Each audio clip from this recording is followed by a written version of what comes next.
We got a project out here in Maple Heights. You can see we started some of the demo and clean out already here. A bunch of stuff in the garage. We're gonna remove all the shutters. We gotta fix some siding here. A bunch of this stone's gonna get all ripped out. Gonna spray it. So this will be a new color. Bunch of brake metal to fix on windows. Concrete here is gonna be changed. New doors. Concrete here needs to get changed, ripped out and redone. I think they're just going to delete that.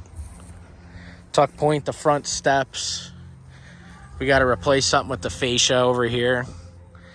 It's dated and stuff. They want to rip this out and put something a little nicer in.